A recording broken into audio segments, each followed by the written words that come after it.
नमस्कार, आप जुड़ चुके हैं न्यू इंडिया के साथ। मैं हूं गोपाल झा। शिक्षा जगत की कुछ हस्तियों से हमारी मुलाकात जारी है और आज हमारे साथ खास बातचीत के लिए मौजूद हैं टाइम्स एजुकेशन ग्रुप के CMD चेयरमैन डॉक्टर सागर लड्ढा।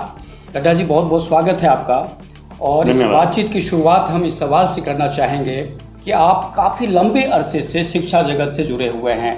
टाइम्स पब्लिक स्कूल से आपने संस्था की नींव रखी और आज B.Ed कॉलेज और कई तरह के बहुत सारे फैकल्टीज़ हैं, वहाँ पर बहुत बड़ा साम्राज्य आपने तैयार किया है टाइम्स एजुकेशन ग्रुप के नाम से।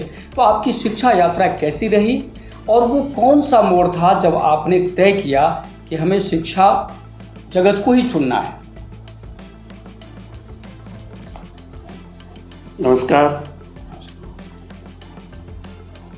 जीवन में अलग अलग तरह के कामों में सफलता की ऊंचाइयों को छूते हुए और लगातार फैल भी होते हुए 1999 में हमने टाइम्स कंप्यूटर सेंटर की एक 10 बाई 25 की छोटी सी जगह में, जो कि गौशाला के द्वारा हमें किराए पर दी गई जगह थी, उस प्रोमाइसिस में टाइम्स कंप्यूटर सेंटर की क्या बात की। अच्छा, कंप्यूटर सेंटर से शुरुआत की थी? बिल्कुल, क्या बात है जी। उस समय टाइम्स कंप्यूटर सेंटर का नाम शहर में सबसे आगे था। जो हमारा 15 से 20 फुट की जगह थी, फ्रंट था, उसके आगे 100 से 150 साइकिलें एक साथ आती थी और बच्चों को पार्किंग के लिए जगह नहीं मिलती थी। उस समय जिन गार्जियन से हमारा जुड़ाव हुआ, उनसे हमें सीखने को मिला जो पढ़ाई और जो ज्ञान हम इन बच्चों को दे सकते हैं। छोटे छोटे बच्चे हमारे पास कंप्यूटर सीखने के लिए आते थे, उसी से हमें प्रेरणा मिली कि हमने एजुकेशन के क्षेत्र में आगे बढ़ना है। 2004 आते आते 3 शहर के नामी संस्थानों में, जैसे कि Nehru memorial children school, Sanskar international school और टाउन के चौधरी मनी राम मेमोरियल स्कूल में हमने अपने लेवल से कंप्यूटर लैब्स की स्थापना की। ठीक है। उन 3 स्कूलों में हम कंप्यूटर हमारे स्टाफ के द्वारा, मैनेजमेंट हमारे द्वारा किया जाता था। और उसके अलावा चौथा जो हमारा मेन सेंटर था, वो गौशाला में फरमाइशी में चलता था। 3 साल कंप्यूटर लाइन में हमने ऊंचाइयों को छूने के बाद में इस फील्ड में ऐसा एक डाउनफॉल आ गया। कंप्यूटर हर एक स्कूल में पहुंच गया, हर एक बच्चों के हाथ में, हर एक घर घर में कंप्यूटर आ गए। तो जो हमारा कंप्यूटर सेंटर का जो कार्य था वो बिल्कुल जीरो हो गया और हमें दोबारा सोचने पर मजबूर कर दिया गया कि हम क्या करें। हमारी लाइफ का उस समय ये टर्निंग पॉइंट था। 2005 आते आते हमें हमारे मार्गदर्शक के द्वारा एक छोटी सी राह दिखाई गई। कश्मीर के अंदर, जम्मू के अंदर बच्चे और बच्चियां B.Ed करने के लिए जाते हैं। हमने वहाँ से दोबारा शुरुआत की और 2006 आते आते हमने टाइम्स महिला शिक्षा महाविद्यालय की स्थापना की।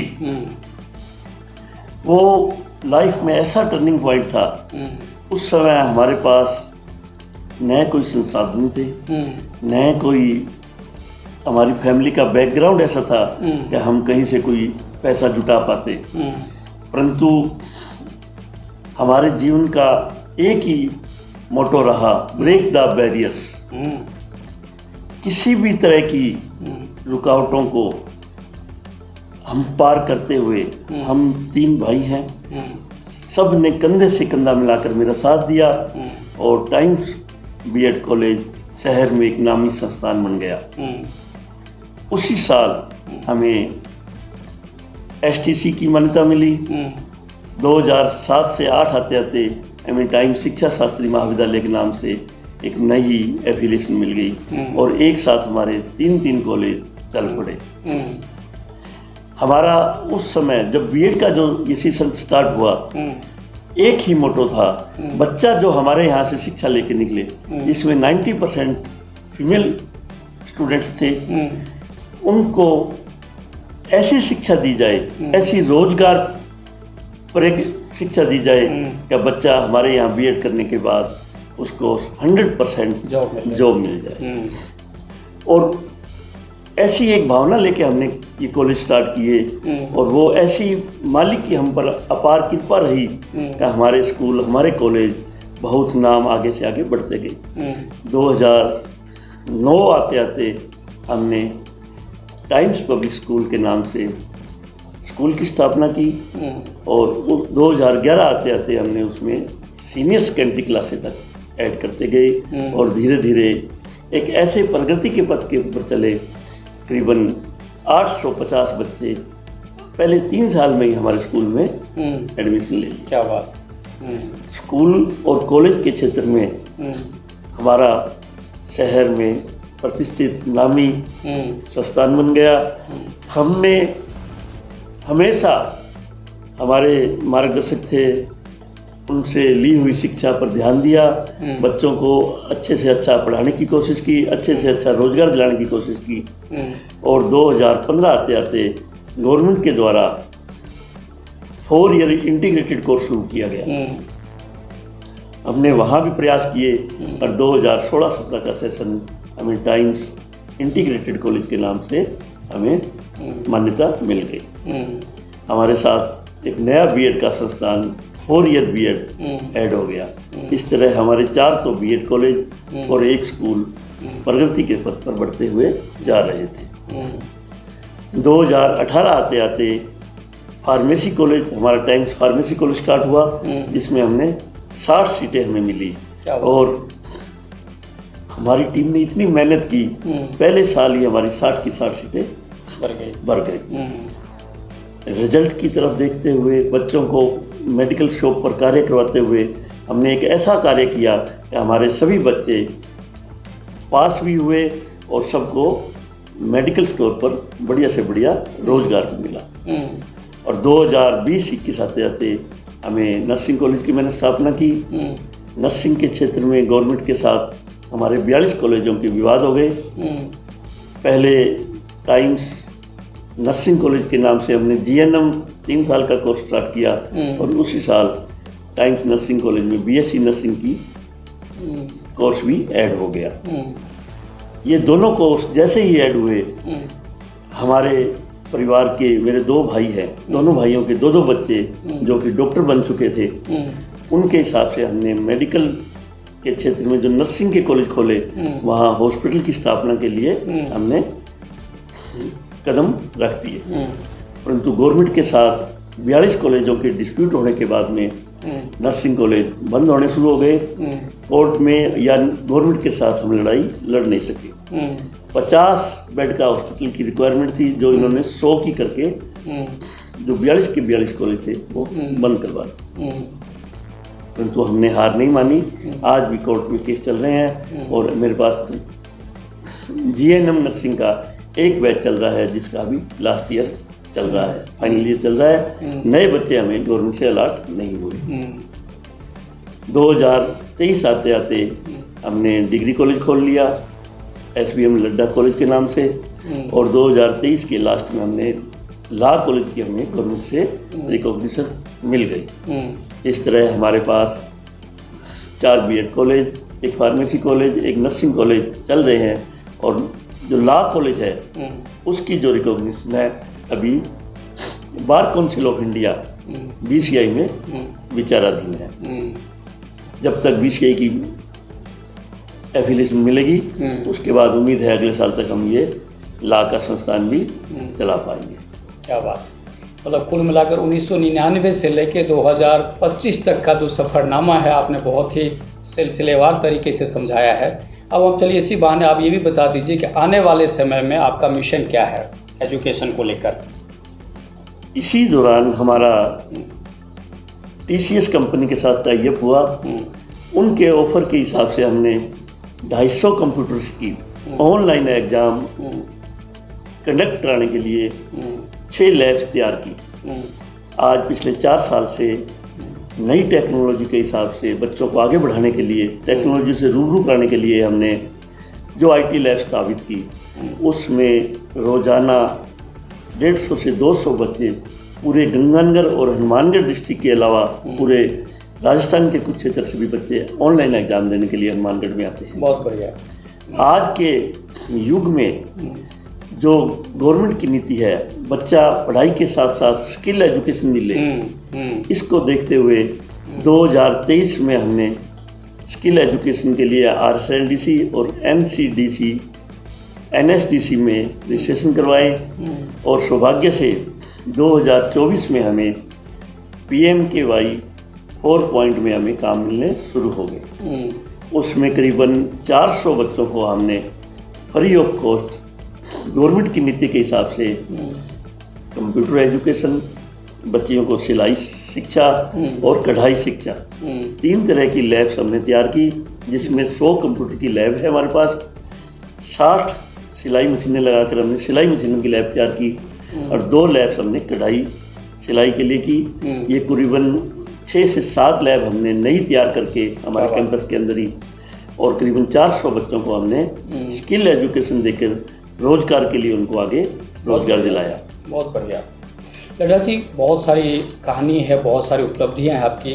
साथ में हम कुछ और चर्चा करते हैं कि आज जो शिक्षा का स्वरूप तेज़ी से बदल रहा है, जैसे ऑनलाइन क्लासेस है, AI है, स्किल बेस्ड लर्निंग, इन सब के बीच पारंपरिक शिक्षा की जगह कहाँ देखते हैं आप? जो बहुत अच्छा सवाल आपने पूछा जहाँ साहब। आज के युग में गवर्नमेंट की ऐसी ऐसी नीतियाँ आ गई है, जो NEP 2020 जो लागू हुआ है, उसके हिसाब से बच्चा हाफ ईयरली एग्जाम देता है। 2 महीने 3 महीने एडमिशन प्रोसेस में लग जाते हैं। उसके बाद में 2 महीने मुश्किल से वो क्लास अटेंड कर पाता है और एग्जाम स्टार्ट हो जाते हैं। बड़ी भारी विडंबना की स्थिति है, बहुत भारी दुखद स्थिति है। बच्चा स्कूल और कॉलेजों में आना नहीं चाहता, वो चाहता है हमें यहाँ डमी एडमिशन मिले। कोचिंगों की तरफ बच्चों का रुझाव हो गया है और उस कोचिंग का जो बच्चे के स्वास्थ्य पर, जो उसके मेंटल डेवलपमेंट पर, जो उसके फिजिकल डेवलपमेंट पर जो प्रभाव पड़ा है, वो शोचनीय है। बच्चा ऑनलाइन एग्जाम, ऑनलाइन कंप्यूटर की तरफ जा रहा है, सारा दिन वो कंप्यूटर में लगा रहता है। आंखें जो उसको बिल्कुल पास से उसको देखना पड़ता है, पढ़ाई करनी पड़ती है और बच्चे की मेंटल स्थिति खराब हो जाती है। बच्चों की राइटिंग स्किल्स बिल्कुल कम होती जा रही है। बच्चों की लर्निंग स्किल्स के साथ साथ जो याददाश्त है, उस पर बहुत ज़्यादा प्रभाव पड़ रहा है। बच्चा मोबाइल में गूगल का इतना हावी हो गया है, हर सेकंड में वो उसकी तरफ जाता है और जो भी चीज़ उसको चाहिए वो उसमें उसको मिल जाती है। बच्चे को ज़्यादा मेहनत नहीं करनी पड़ती और इसी का दुष्प्रभाव शिक्षा के ऊपर पड़ रहा है। हमारे आज टीचर्स क्लास में इतनी मेहनत करके आते हैं और वहाँ जो लेक्चर देते हैं, बच्चा उसकी तरफ मन नहीं लगा पाता। वो कहता है ये तो हमने पहले ही पढ़ लिया। पढ़ कहाँ से लिया उसने? क्लास तो उसने अटेंड ही नहीं की। ऊपर से 1-1, 2-2 बच्चे परिवारों में होने की वजह से, माँ बाप के एकदम लाडले होने की वजह से भी नहीं कर सकते कुछ नहीं, बहुत ज़्यादा रेस्ट्रिक्शंस है। और कोई भी गलती से हाथ उठा देता है, गलती से बच्चे को डांट भी देता है, तो मैनेजमेंट को बहुत ज़्यादा विरोध परिस्थितियों का सामना करना पड़ता है। आज के युग में हालांकि नई टेक्नोलॉजी है, नया सिस्टम है, AI, मेटा, ऐसी ऐसी चीज़ें आ गई है जिनका हम कितना भी फायदा उठा के दुनिया में आगे से आगे बढ़ सकते हैं और हमारे वैज्ञानिक बहुत आगे बढ़े भी हैं। परंतु आज के जो युवक है, जो नव युवतियाँ हैं, ये सब शॉर्टकट की तरफ जा रहे हैं और इन मोबाइल्स में इतने अपराधिक, नॉन कोऑपरेटिव, नॉन एनर्जेटिक, ऐसी बातें भरी पड़ी है, जो बच्चा अगर थोड़ा सा भी उसकी तरफ डाइवर्ट हो जाता है, तो भटक गया, तो फिर उसको अगर वो भटक जाता है तो उसको रास्ते में लाने में बहुत भारी परेशानियां हैं। एक नई शिक्षा नीति को लेकर हम बात करना चाहेंगे कि जब से ये बदलाव, एक कहते हैं क्रांतिकारी बदलाव की बात की जा रही है, और आपके ग्रुप में इसे लेकर क्या बदलाव देखने को मिल रहे हैं, ये हम आपसे जानना चाहेंगे। जो गवर्नमेंट का जो सिस्टम आया है NEP 2020 के हिसाब से, उनमें 5+3+4 उन्होंने लागू कर दिया। 5 जो क्लासें हैं नीचे, नर्सरी, LKG, UKG, फर्स्ट और सेकंड 5 क्लासों में जो बच्चा KG सेक्शन है, जिसमें पहले हम 3 क्लासें थी, वो गवर्नमेंट की नई नीति के हिसाब से 5 क्लासें गवर्नमेंट कह रही है उसमें पढ़ाओ। नंबर 1। नंबर 2, ये जो 5 क्लासें हैं, इन 5 क्लासों में इंग्लिश सब्जेक्ट कहीं नहीं होगा। अब हमारे जो बच्चे आज तक हमसे पढ़ के निकले हैं, वो नर्सरी क्लास से इंग्लिश की किताबें लेते हैं। हिंदी की सिर्फ एक ही किताब होती है जो हिंदी विषय की किताब होती है, बाकी सारे सब्जेक्ट अंग्रेजी में होते हैं। अब नई गवर्नमेंट कह रही है नई नीति, नई NEP 2020 लागू करो। पेरेंट्स का रुझाव है जो हिंदी मीडियम या गवर्नमेंट स्कूलों से हटकर जो अंग्रेजी स्कूलों की तरफ जा रहा है, उसमें सारा का सारा सिस्टम अंग्रेजी बेस्ड है। क्या होगा कुछ कह नहीं सकते। अभी इस साल गवर्नमेंट का प्रोग्राम था लागू करेंगे, पर नहीं कर पाई। अभी पुराना पैटर्न चल रहा है, उसमें कभी ये कह रहे हैं कि 10वीं के 2 एग्जाम होंगे, कभी कह रहे हैं 10वीं के CBSE एग्जाम ही नहीं लेगी, सीधा 12वीं लेगी। जबकि RBSE राजस्थान की जो शिक्षा का जब बोर्ड का जो सिस्टम है, उसमें 5वीं की बोर्ड होती है, 8वीं का बोर्ड होता है, 10वीं का बोर्ड है, 12वीं का बोर्ड है। ये बोर्ड होने के बावजूद में गवर्नमेंट की नीति है कि आप बच्चे को फेल नहीं कर सकते। जब बच्चे को फेल ही नहीं कर सकते, बच्चे को उस क्लास में उसका मूल्यांकन करने का कोई मतलब ही नहीं है। कैसे करेंगे? क्या तरीका है उसका? कोई समझ में नहीं आता। सब उलझनों वाली स्थिति है। इस पहले कह रहे थे CBSE के नॉर्म्स आ रहे थे, 10वीं बोर्ड खत्म करने जा रहे हैं, सीधा 12वीं बोर्ड होगा। इस साल दिसंबर के बाद में लगातार हमारे पास खबरें आ रही है 10वीं के 2 एग्जाम होने जा रहे हैं। एक दिसंबर जनवरी में होगा, एक अप्रैल मई में होगा। कैसे बच्चे को हम 5 महीने लग रहा है जैसे सरकार खुद ही नहीं तय कर पा रही है कि हमें करना क्या है। कंफ्यूजन में है, कोई भी सही निर्णय नहीं ले पा रहा। चलिए, आपका तो बड़ा अनुभव है, तो उसका एक इसलिए हमने सोचा कि आपसे बात करूं कि हमारा जो इलाका है शहरी और ग्रामीण में बटा हुआ है पूरा, और आपके पास दोनों तरफ के बच्चे आते हैं, ग्रामीण बच्चा भी आता है और शहरी भी। दोनों के बीच जो संसाधनों और अवसरों का जो फासला है, क्या टाइम्स एजुकेशन ग्रुप इस दिशा में कोई पहल कर रहा है उस फासला को पाटने के लिए? बहुत अच्छी बात पूछी आपने जा साहब। जो शहरी बच्चा है आजकल उनका झुकाव बड़े शहरों की तरफ ज़्यादा हो गया। वो बच्चा हमारे गंगानगर, हनुमानगढ़ जो लेवल की जो सिटीज है वहाँ ठहरना नहीं चाहता। एक बात तो है, अगर बच्चा 90% 80% या फैमिली उसकी अफोर्ड करती है, बच्चा बाहर जाए पढ़े, कोई प्रॉब्लम नहीं है। बच्चा 50-60% के लेवल का है, फैमिली अफोर्ड नहीं कर पा रही पेमेंट भी, फिर भी वो दूसरे बच्चों के देखे जयपुर, कोटा, सीकर जाने की भागता है। एक ऐसी अंधी रेस में वो मेंबर बन चुका है जिसका कोई अंत नहीं है, कोई रिजल्ट नहीं है। ग्रामीण क्षेत्र से बच्चे आते हैं, पेइंग कैपेसिटी काफ़ी कम होती है, तो हम उसके हिसाब से फीस का एक ऐसा लेवल मेंटेन करके रखते हैं कि शहरी बच्चे को भी प्रभावित ना करे और ग्रामीण बच्चा भी उसी शिक्षा का लाभ उठा सके। अब पिछले 4-5 साल से ऐसे ट्रेंड बन चुके हैं, जो बच्चे गांव से भी आ रहे हैं, उनका भी ये झुकाव हो गया कि हम सीकर जाए, हम यहाँ क्यों ठहरे जब हमारे साथ के साथ ही वहाँ जा रहे हैं।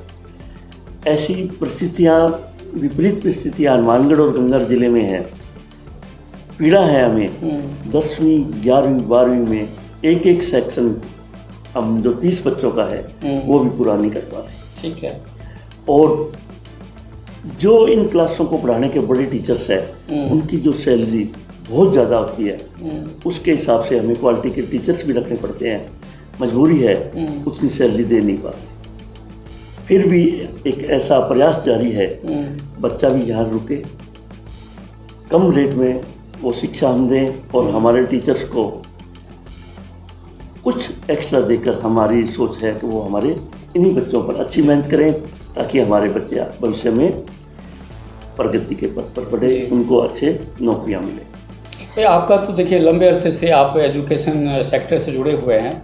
यूथ को जब हम देखते हैं तो हमें लगता है कि इनके सामने 2 बड़ी समस्या है।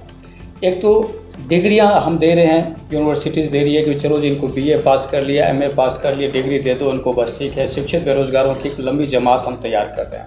लेकिन जो मूल है, जीवन मूल्य क्या है, एजुकेशन क्यों ज़रूरी है, इस पर हम बात नहीं करते। ना तो टीचर बात करता है, ना घर में बच्चों को ये पता है कि जीवन मूल्य क्या है। और स्किल्स को लेकर तो चलो बहुत सारी जो आपने बातें बताई है कि कॉलेज लेवल पर, यूनिवर्सिटीज़ लेवल पर चल रहा है। तो जीवन मूल्य कितना ज़रूरी है कि यूथ के लिए, एक इंसान के लिए, वो थोड़ा आप बताइए, और इस पर जोर क्यों नहीं दिया जा रहा है? ये जो आज का समय है, इसमें नैतिक मूल्य खत्म होते जा रहे हैं, जबकि बेस है इंसान के लिए, इंसान के लिए बेस है। हम भारतीय संस्कृति की तरफ देखते हुए, बढ़ते हुए, उसको मानते हुए, हम हमारे स्कूल के प्रांगण में हर साल एक हवन यज्ञ जरूर करवाते हैं। इस साल भी हमने 3 अप्रैल को एक वैदिक मंत्रोच्चार के द्वारा बहुत बड़ा हवन यज्ञ करवाया गया, जो आर्य समाज संस्था द्वारा यहाँ हनुमानगढ़ में किया गया था। और उसके साथ साथ ही हमारी संस्कृति को जिंदा रखने के लिए हमने सुंदरकांड का पाठ भी करवाया, ताकि हनुमान जी की शिक्षा हमारे बच्चों में जाए। आदमी जितना सोच सकता है वो बन सकता है। आदमी के अंदर इतनी ताकत भरी हुई है, अगर हम उसको थोड़ा सा भी रास्ता दे दे, थोड़ा सा भी गाइडेंस दे दे, वो जीवन में कितने मुकाम पा सकता है उसका कोई अंदाजा नहीं है। इसी को देखते हुए हम रेगुलर योगा क्लासेस लगवाते हैं हमारी क्लास में, हमारे स्कूल में रेगुलर सेमिनार रखते हैं बाहर से, क्योंकि हमारा कॉलेज भी साथ है, तो बाहर से बड़े बड़े शिक्षाविद हमारे यहाँ आते रहते हैं, जो एक वर्कशॉप, एक सेमिनार टाइप इन विषय पर आयोजित करते हैं। चलिए, बहुत बढ़िया। लेकिन अब चंद 2 सवाल करेंगे। जैसे आपका जो लंबा अनुभव है, कोई ऐसी चुनौती जिसे आप आज भी याद करते हैं और उससे आपने बहुत कुछ सीखा, जिसे, जैसे आपने टर्निंग पॉइंट की बात की, तो कोई ऐसी घटना बताएं जहां से आपने सोचा कि अब मुझे इस तरफ जाना है, चुनौती के रूप में आपने लिया हो? 2018-19 तक जब हम बीएड के 4 संस्थान बना चुके थे और फार्मेसी और नर्सिंग की तरफ हम बढ़ रहे थे, उसी समय हमारे दिमाग में हमारे एक रिश्तेदार के द्वारा ये बात आई कि भी आप इससे बड़ा संस्थान जो आपके शहर में खुला है, आप उसकी तरफ क्यों नहीं बढ़ते। हमने उस पर विचार किया। हालांकि संसाधन बहुत कम थे, जो कुछ भी सिस्टम से हमें अर्निंग हुई वो हमने इसी सिस्टम पर लगा दी। हर साल कुछ न कुछ बिल्डिंगें बनती गई, कुछ न कुछ फैसिलिटीज बढ़ती गई, और धीरे धीरे करके एक 250 कंप्यूटर की लैब तैयार हुई, एक 100 कंप्यूटर की लैब तैयार हुई, 7 से 8 स्किल एजुकेशन की हमने लैब तैयार की, और उसी रेशो में बिल्डिंग भी बढ़ती गई। यूनिवर्सिटी की तरफ सोचना बहुत बड़ी सोच है, और हमने उस पर एक्सरसाइज की, हमने अपना ताकत उस पर लगाई। आज मैं ज़्यादा आपसे नहीं कहूँगा, इस साल हमें उम्मीद है कि हम कुछ आगे बढ़ेंगे। यानी 2025 में एक और यूनिवर्सिटी मिल सकती है हनुमानगढ़ को, हम ऐसा उम्मीद करें?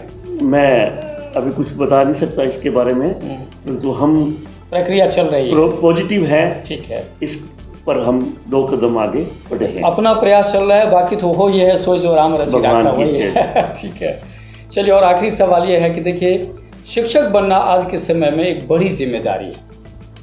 नए शिक्षकों और शिक्षा क्षेत्र में बहुत सारे लोग आना चाहते हैं, उन लोगों के लिए आपका क्या मैसेज रहेगा, क्या संदेश रहेगा? हमारे यहाँ 300 बच्चे करीबन हर साल बीएड करके पास आउट होते हैं, और उन बच्चों के लिए हम एक ही संदेश देते हैं कि आप समाज के लिए एक नींव का पत्थर साबित होने जा रहे हो। आज तक आप स्टूडेंट थे, अब आप शिक्षक बन गए हो। पूरे समाज की संरचना आपके हाथ में है।